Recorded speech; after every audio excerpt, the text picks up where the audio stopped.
There's a terrifying sense of deja vu as the generals take over the White House and guide us towards another war, despite no one knowing if it was Assad who used sarin on those civilians, says John R. Bradley. For those of us who covered the build-up to the U.S.-led invasion of Iraq in 2003, there is a terrifying sense of deja vu as another coalition of the willing gears up to launch a potentially devastating wave of shock and awe in the Middle East. That is certainly one worst-case interpretation of the comments made yesterday by the U.S. Ambassador to the United Nations, Nikki Haley, confirming a remarkable U-turn in the Trump administration's stance on Syria. She said that removing President Bashar al-Assad was now a priority. 14 years ago we heard similar shrill calls from political leaders for regime change in Iraq, a country that, whether or not it used chemical weapons on its own people, posed no discernible threat to the national security of our own. We now know the intelligence reports on Iraqi weapons of mass destruction were fabricated. The spin and lies used to dupe us were scripted for the simpleton in the White House, George W. Bush, and his smooth-talking British underling Tony Blair.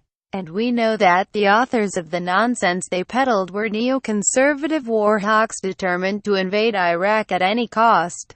The legacy of that illegal war continues to cause almost unimaginable mayhem and bloodshed throughout the region. It gave rise to Islamic State and its self-declared caliphate, which has brought the carnage of their global jihad not only to the Middle East but to the streets of Britain, Europe, the US and beyond. It is shocking, therefore, that so many are taking as gospel the word of politicians, military officials and experts about the identity of those who were behind last week's chemical weapon attack in the Syrian province of Idlib. Once again we have in the White House a hugely inexperienced and inarticulate president with zero foreign policy knowledge. He is desperate, as was George W. Bush, to rescue himself from historically abysmal poll numbers at the start of his presidency. Most terrifyingly, Trump is, like Bush, surrounded by hot-headed military hawks and his National Security Advisor Lt. General H.R. McMaster, his Defense Secretary General Jim Mattis, and Secretary of State Rex Tillerson. They are the ideological heirs of the architects of the Iraq invasion under Bush, whose military interventionist agenda Trump has suddenly adopted despite railing against it on the campaign trail.